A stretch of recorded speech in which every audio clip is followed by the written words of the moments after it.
25 साल से मैं रिक्रूटमेंट कर रहा हूँ, बहुत सारे इंटरव्यूज लिए हैं। जॉब पाने के लिए लोग हमारे हाँ में हाँ मिला ही लेते हैं। तुम कहाँ से आए हो यार? जी मैं सैलरी कितना लोगे भैया, डिस्कस कर लें। दोस्तों, सैलरी नेगोशिएट करना एक बहुत ही इम्पॉर्टेंट स्किल है और मैंने अपने एक्सपीरियंस से जो भी कुछ सीखा है, मैंने कॉर्पोरेट जॉब किया है और अब मैं यूट्यूब कर रहा हूँ, तो मैं day in and day out brand deals negotiate करता हूँ। पर मैं आपको स्पेसिफिकली इस वीडियो में सैलरी नेगोशिएट करना बताऊँगा। पहले मैं आपको ये बता दूँ कि जो कहावत है कि in life you do not get what you deserve, you get what you negotiate for, is absolutely true. एक कंपनी में कुछ सैलरी बैंड्स होते हैं। अगर कोई असिस्टेंट मैनेजर है कोई कंपनी में तो उसकी एक बैंड होती है और वो बहुत बड़ा होता है, वो 10 से 20 लाख तक हो सकता है। और कोई असिस्टेंट मैनेजर 10 लाख पे भी होगा और कोई 19 लाख पे भी होगा। आपको कोशिश करना है कि आप वो 19 लाख की सैलरी लो, क्योंकि जैसे ही आपकी सैलरी बढ़ जाती है ना, तो एचआर्स भी थोड़े पुश हो जाते हैं कि इसका यार अब असिस्टेंट मैनेजर है, सैलरी बढ़ गया तो इसको मैनेजर बनाना पड़ेगा।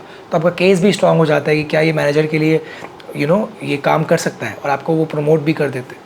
तो salary is a very important thing. आपका हर फ्यूचर हाइक, आपकी कंपाउंडिंग, सब कुछ सैलरी पर डिपेंडेंट है। इनफैक्ट एक टॉप 20 स्कूल का रोल ही सबसे ज़्यादा टेंजिबल ये है कि वो आप एक अच्छा रोल और एक अच्छी सैलरी देता है शुरू में, जिससे आपको एक जंप मिलता है। तो salary negotiation is very important, ठीक है।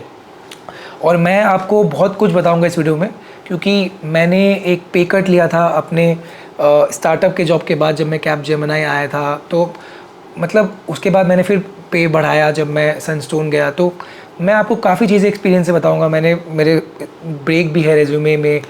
जब मैं यूट्यूब फैमिली बिजनेस के लिए मैंने जॉब छोड़ा था कैपजेमिनी, फिर मैं सनस्टोन गया। तो I tell you all those things from my experience कि आप सैलरी कैसे नेगोशिएट कर सकते हो, भले ही आप गैप में हो, भले ही आप कम टाइम पे जॉब छोड़ रहे हो। मैं आपको सब कुछ इस वीडियो में बताऊँ। सबसे पहले तो ये बात गांठ बांध लीजिए कि सैलरी नेगोशिएशन से डरना नहीं है। बहुत कम जॉब ऑफर्स होंगे जो आप सैलरी ज़्यादा नेगोशिएट करोगे इसलिए आपके हाथ से जाएगा। मैं आपको सच बता देता हूँ, सैलरी नेगोशिएट एचआर करता है ना, और आपका जॉब का सिलेक्शन, आपका इंटरव्यू का सिलेक्शन आपका हायरिंग मैनेजर करता है। हायरिंग मैनेजर और एचआर अलग अलग होता है। आपको अगर हायरिंग मैनेजर पसंद कर चुका है ना, तो एचआर के साथ अगर आपका ठीक से सैलरी नेगोशिएशन गया भी नहीं है, मान लीजिए कि आपने ज़्यादा नेगोशिएट किया है, मतलब आपने रेस्पेक्टफुली अच्छा नेगोशिएट किया, ज़्यादा सैलरी मांग रहे हो, तो उसके लिए आपका कैंडिडेचर कैंसिल नहीं होगा। कैंसिल होने तक नौबत भी आ गया तो भी आपके पास एक लास्ट मौका मिले रहेगा कि आप बोल दो कि यार ठीक है, चलो सैलरी की बात थी, आपने जो लास्ट सैलरी दिया वो मैं तैयार हूँ, तो आपको जॉब मिल जाएगा। तो सैलरी नेगोशिएशन की वजह से आपका जॉब ऑफर हाथ से जाएगा, ये सही नहीं है। It's a waiting game. Generally waiting game होता है। आपको एचआर बोलेगा ना यार इतना हम नहीं दे सकते, ना यार इतना हम नहीं दे सकते। अब इसका मतलब ये भी नहीं है कि आप कोई एकदम ऊपर की सैलरी मांग लो जो आपको नहीं एक्चुअली दे सकते। वो कैसे होगा वो भी मैं आपको इस वीडियो में बताऊंगा, ठीक है। But the first thing you should know is salary negotiation से आपको डरना नहीं है। Salary negotiation is not a bad thing. In fact HRs expect good candidates to negotiate harder, क्योंकि जो अच्छा कैंडिडेट होता है उसको पता होता है उसके 3-4 ऑफर्स हैं उसके पास। आज मुझे जॉब ऑफर्स आते हैं, मैं यूट्यूब कर रहा हूँ और कभी कभार तो मैं इंटरव्यू दे भी देता हूँ, और सैलरी नेगोशिएशन मतलब मैं सैलरी मांगता हूँ अंधाधुन। तो मुझे बोलती है एचआर की क्यों भाई ऐसा सैलरी मांग रहे हो, तो मैं बोलता हूँ क्योंकि मैं आऊँगा नहीं, इतनी सैलरी दोगे तो ही मैं आऊँगा। He is asking for me, right. अभी जब जॉब ऑफर एचआर दे रहा है तो वो आपको मांग रहा है, तो आपके ऊपर एक प्राइस आ रही है, आपके 9 घंटे 5 दिन हफ्ते के ऊपर एक प्राइस आ रही है, तो वो आपको चाह रहा है इस वक्त पे। तो यार लेट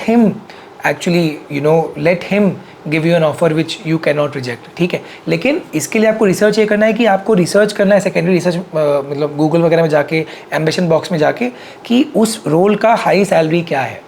एम्बिशन बॉक्स में अगर आप रोल डालोगे, ठीक है, और कंपनी आप तो पता ही कहाँ नेगोशिएट कर रहे हो, वहाँ पे एक आपको दिख जाएगा, वहाँ पे आपको तरह तरह की सैलरी दिखेगी।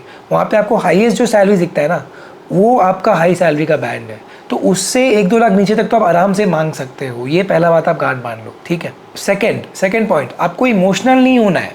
आपको सैलरी नेगोशिएशन के लिए इमोशनल नहीं होना है कि भैया मेरा ईएमआई है या मेरे पेरेंट्स मेरे पे डिपेंडेंट है। ये सब चीज़ पे एचआर कुछ भी नहीं आपको सैलरी देगा। आपको लॉजिक बोलना है। लॉजिक क्या है? पहला बात, आप क्या स्किल्स लाते हो।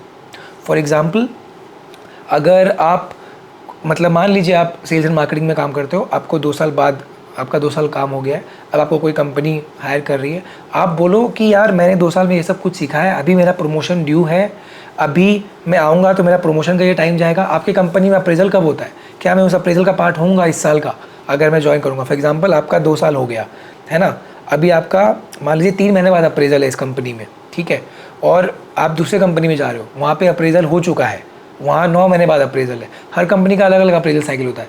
तो आप वो उस नई कंपनी में जाने के बाद वहाँ का अप्रेजल साइकिल मिस कर दोगे, तो आपका हाइक 9 महीने बाद होगा। यहाँ तो आपका 3 महीने में हाइक हो रहा है। तो ये सब आपको डेटा पॉइंट्स देना होगा और आपको अपने अनुसार ही देना होगा, अपने बेनिफिट में।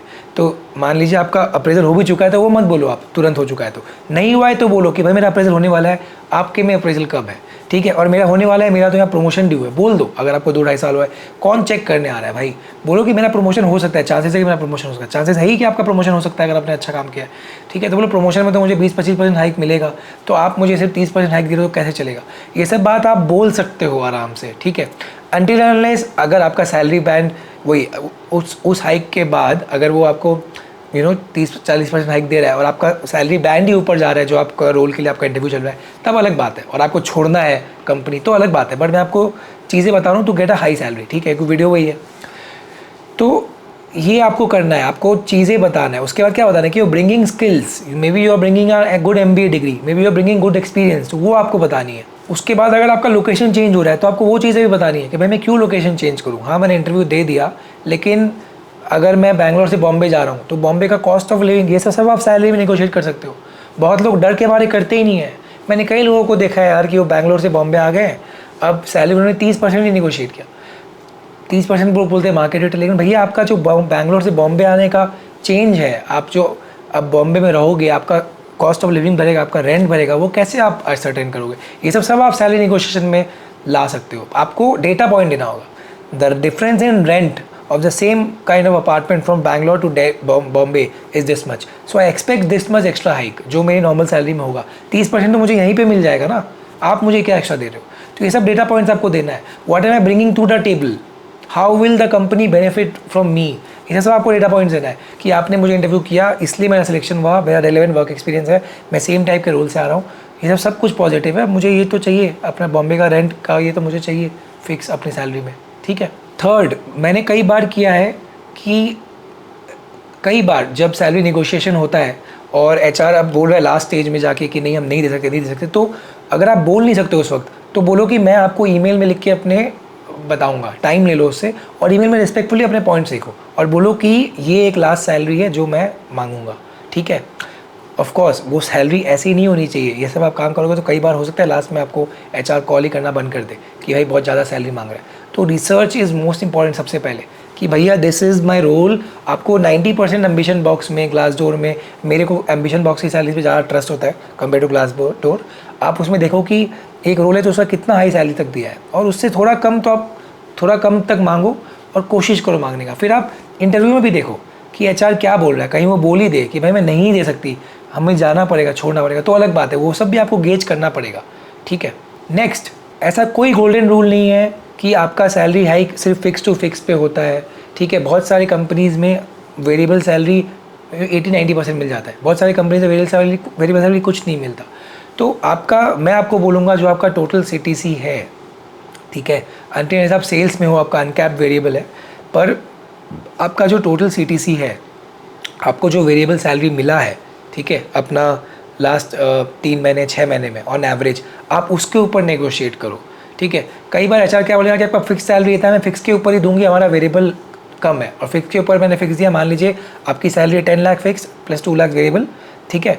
अब आपको HR बोल रहा है कि मैं आपको 12 लाख फिक्स दूंगी, वेरिएबल हमारे में है नहीं, क्या पता ना हो उस कंपनी में, तो ये आपके लिए अच्छा हाइक नहीं है, 12 का 12 ही तो हुआ। आपको HR को अगेन इन केसेस में बता रहे हैं, आपको केसेस बता रहा हूँ कि आपकी जो वेरिएबल थी वो आपको कितना मिला लास्ट 3 महीने 6 महीने में या 1 साल में, नहीं मिला तो बता दो आपकी कितना मिलेगा, बोल दो कि इतना तो मिलता ही, अब इसके ऊपर मुझे हाइक चाहिए, ठीक है। ऑलवेज सी HR अभी आपको मांग रहा है, अभी आप उसके पास जा भी रहे हो, मतलब अगर आपकी हालत ख़राब भी है तो भी उसको मत दिखाओ कि आपकी हालत ख़राब है। HR आपको मांग रहा है, उसको नहीं पता आपका हालत कितनी ख़राब है, ठीक है। एट दिस टाइम HR का जॉब ड्यूटी है कि वो आपको हायर करे, ठीक है। तो आप बोलो कि यार मुझे मिलना है अपनी वेरिएबल सैलरी, तो उस पर मत करना कि वो आपको फिक्स दे दे, वेरिएबल 0 दे, ठीक है, या फिर आपको वेरिएबल बहुत बड़ा दे दे, फिक्स कम कर दे। ऑलवेज इंश्योर कि आपकी जो CTC है फिक्स प्लस वेरिएबल, उसके ऊपर आप एक हाइक लो, ठीक है, उसके ऊपर आप एक हाइक लो। अगर सेम स्ट्रक्चर है तो अलग बात है, फॉर एग्जांपल आपका 80 फिक्स है, 20 वेरिएबल है, और एचआर जो आपको 80-20 का ही दे रहा है, तब अलग बात है कि आपको सीटीसी पे हाइक दे दे। पर जहाँ वो अंतर हुआ तो मेक श्योर करो कि आपकी इन हैंड सैलरी भरे। My rule is play on the in hand salary. तो अगर आपका 80,000 इन हैंड मंथली आ रहा है और वेरिएबल आपका ईयर एंड मान लीजिए 2 लाख आना होता है, तो बोलिए वो 2 लाख तो मुझे अलग से चाहिए ही। अगर आपका वेरिएबल सैलरी नहीं तो 2 लाख पर डिवाइड बाय 12 इन हैंड करिए, और मुझे अपने इन हैंड पे ही हाइक चाहिए। और इसके लिए अगर एम्बिशन बॉक्स में आप इन हैंड सैलरी कैलकुलेटर है तो कैलकुलेट कर लीजिए, या एचआर को आप सीधा ही बोल सकते हो कि मेरा इन हैंड इतना बनना चाहिए, आप देख लो। हर कंपनी का अलग अलग स्ट्रक्चर होता है, कहीं पीएफ ज़्यादा होता है, कहीं पीएफ कम होता है। मैंने कई बार देखा है स्टार्टअप्स में पीएफ कम होता है, ठीक है। तो स्टार्टअप्स में पीएफ कम होता है, तो अगर आपकी 12 लाख सैलरी स्टार्टअप में है तो हो सकता है आपको 87-88,000 आ जाए। लेकिन अगर आपकी 12 लाख सैलरी कोई बड़ी कंपनी में तो आप देखोगे आपको 72-75,000 ही आता है। ये पीएफ का इसमें बहुत बड़ा रोल आ जाता है, सैलरी स्ट्रक्चर का बहुत बड़ा रोल आ जाता है। तो अब आप मान लो स्टार्टअप से कोई बड़ी कंपनी जा रहे हो और आपको ज़्यादा सैलरी मिल गई है, लेकिन आपका इन हैंड आ ही नहीं रहा है, तो आपको कैसे फ़ायदा होगा यार। पीएफ बढ़ेगा तो आपको बाद में मिलेगा। तो always know what your in hand salary will be, ठीक है, क्योंकि यही मेन कंपोनेंट है, यही मेन कंपोनेंट है। वेरिएबल सैलरी आप कई बार आप पता करोगे, मतलब दे भी रही है कंपनी 100%, कोई ठिकाना नहीं है। कोविड आ गया, कोई ख़राब सिचुएशन हो गया, variable salary company can any time choose to not give to you, क्योंकि वेरिएबल सैलरी है। तो फिक्स तो भरना ही चाहिए। Your minimum thing should be कि फिक्स में मेरे को हाइक मिले, और अगर वेरिएबल है आपके में तो वो वेरिएबल वहाँ मिले ऑफ कोर्स, लेकिन फिक्स पे हाइक ले लो। मतलब आपका फिक्स 10 है तो आपको 13-14 का टारगेट करना ही चाहिए मिनिमम, और वेरिएबल अगर 2 है तो वो 2 तो एक्स्ट्रा ले ही लो एचआर से फिर अलग से, ठीक है। एक और बात, एचआर क्या करती है कि कई बार नेगोशिएशन गेम शाम को करती है, ठीक है। आपके साथ एचआर कभी भी सुबह सुबह नेगोशिएट नहीं करेगी, शाम को करेगी। अब जनरली अगर आप वर्क करके आए हो, आप शाम का टाइम है, तो क्योंकि एचआर क्या करेगी, trying to close the deal करेगी, जल्दी जल्दी कॉन्वर्सेशन क्लोज करके आपको सैलरी पे आएगी, क्योंकि उसको तो है कि मेरे को इस सैलरी पे क्लोज करना है। You if that is the case, you know, always understand, अगर आप बिज़ी हो, आप थके हुए हो, आप कॉल उठा रहे हो, आप बोलो कि मुझे इस 5 मिनट बाद कॉल करिए, 10 मिनट बाद कॉल करिए, तब मैं फ्री हूँगी, एक टाइम दे दीजिए, ठीक है। अपने थॉट्स गैदर कर लीजिए। कई बार क्या होता है, एचआर आपको फ़ोन करता है, अगर वही हड़बड़ी में कि एचआर वापस कॉल करेगा कि नहीं करेगा, आप बोल देते हो नंबर, और नंबर आपने बोल दिया, मान लिया, तो एचआर बढ़ाएगी नहीं, बोलेगा आप तो मान चुके हो। तो अगर आप श्योर नहीं हो कि क्या नंबर है, अगर आप बोल नहीं पा रहे हो, एक बार एक टाइम मांग लो कि भैया call me after half an hour, call me after 1 hour, let them call after half an hour, 1 hour. HR ने आपको कॉल किया तो कॉल करेगा, इतना तो करेगा ही।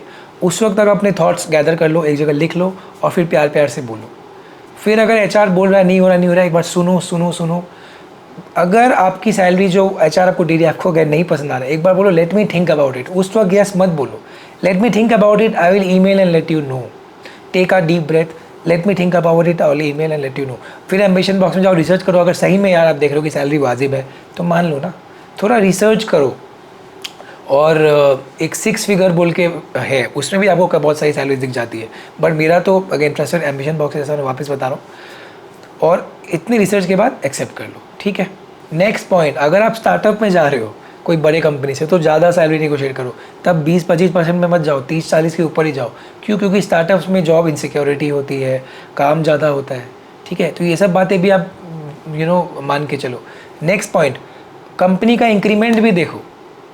जैसे कैपजेमिनी, मैंने वहाँ काम किया, वहाँ की इंक्रीमेंट बहुत कम होती है, तो वहाँ पे अगर आप जा रहे हो, जाओ, आपको पता है कि कंपनी की इंक्रीमेंट कम होगी, तो शुरू में ज़्यादा नेगोशिएट कर लो। वहाँ पे ये भी लॉजिक दे सकते हो कि मेरी कंपनी में इतनी इंक्रीमेंट होती है, मैंने पता कि आपकी कंपनी में इतनी इंक्रीमेंट होती है। एचआर को पता होगा कि ईवाई में इंक्रीमेंट ज़्यादा होती है, कैपजेमिनी, इन्फोसिस में कम होती है, तो ये भी आपको नेगोशिएट करना पड़ेगा ना भाई। आप बोलो हाँ मैं आ रहा हूँ, लेकिन मैं ज़्यादा पे आऊँगा, नहीं तो मैं नहीं आऊँगा, मैं क्यों आऊँ। एचआर को डरा सकते हो आप कि भैया मेरे भी घर पालना है, मुझे भी कॉर्पस बनाना है, मुझे भी रिटायरमेंट का अपना ये फंड चाहिए, मेरे पास भी उतने ही साल है, तो मेरे को जहाँ ज़्यादा फ़ायदा मिलेगा मैं वहाँ करूँगा। एचआर सिर्फ सैलरी नेगोशिएशन के लिए आया है, ठीक है, लास्ट सैलरी नेगोशिएशन राउंड पे, तो उसको नहीं पता कि आपका इंटरव्यू, मतलब उसको आपका क्या हाल है जॉब में। अगर आपने हायरिंग मैनेजर को बता भी दिया है, एचआर को नहीं पता, ठीक है। एचआर के सामने डेस्परेट मत बनना, और ये सब जो पॉइंट्स मैंने बोला है इसको अच्छे से रखना, आपको अपना पसंदीदा सैलरी मिलेगा। All the best, stay safe and take care.